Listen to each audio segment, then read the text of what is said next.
Well guys, it's a beautiful spring day here in Nova Scotia, and I should be working on these, but instead we're going to the greenhouse because no one gives a shit about lawnmowers or rototillers in the middle of a snowstorm. As you can see, we got the rototiller on the tractor, and I did till the garden, but hard to tell right now. I'll show you what I've been up to on my other channel here. Stick you in the stand and talk about some stuff. Alright, so we're in the greenhouse. You can see we got some strawberry started in some bootstrap trays. Highly recommend these trays. So these Ozark Beauties I bought at Canadian Tire. These ones I dug up from a friend's place that didn't want them anymore. Don't know the brand on these yet, but we're going to get there. If I have to wait until they come into season, we'll figure it out. But anyways, we're going to replace this greenhouse this summer or fall. So I've been running some experiments on how I want to do this. Now, this little greenhouse is an Amazon greenhouse. It works okay, but it would be perfectly adequate to do all of my stuff. But I want something bigger because I like selling plants. I enjoy it, and it's a little bit extra money. So I am going to kind of salvage parts of this. We're going to build a new greenhouse that's 14 by 20. That'll give me trays like this down both sides along the back, a little work area in the center, and still have room to walk around. So all this metal framework, it's the same size as 1/2 inch EMT. So I'm going to save them all, and once I get a wooden greenhouse built, I'm going to strap them to the ceiling to hang pots on.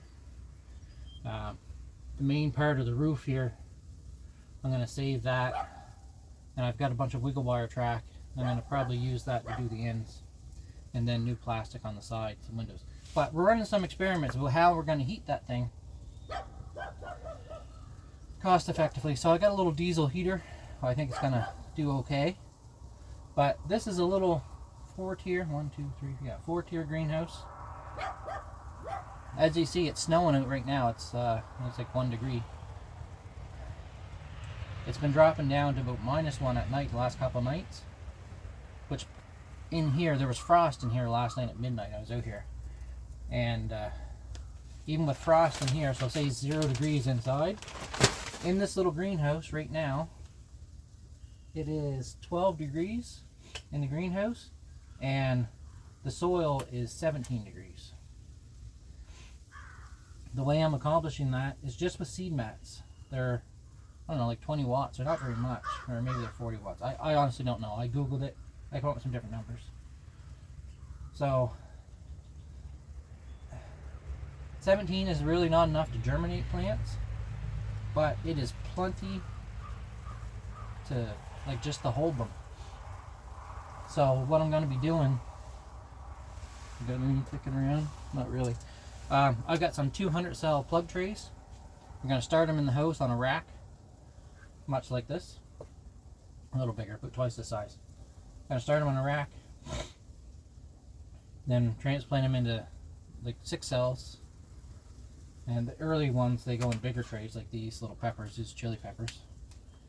And they'll come out here, and they'll probably go in this or in trays. And I'm just going to cover the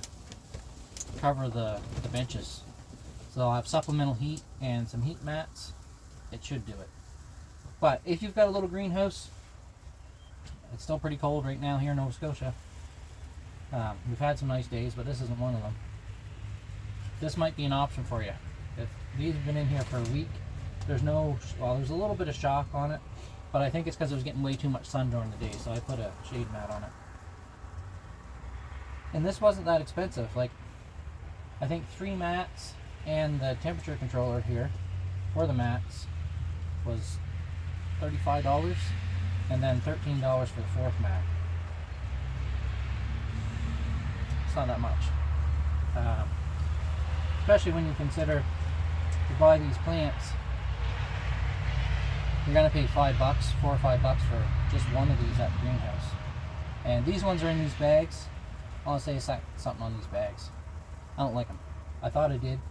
I'm probably going to use them like with these here. Sorry for the head. Stuff I start in these bootstrap trays. These are very expensive. I'll probably pop them out, put them in a bag like I take them to the flea market or something. But basically the problem with these are they stack in there so tight that you have to water every one from the top. If you water them from the side, you have to, it doesn't work. If you try and water them from the side, the water doesn't get into all the plants. So anyway, that's it. Most of this stuff I've been putting on my other channel, along with our new little house piggy that my wife got.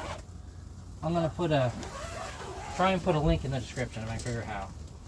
If not, you can go ahead and just search it. It's Little Barn Farm, and there's a tomato plant for the little picture, the icon.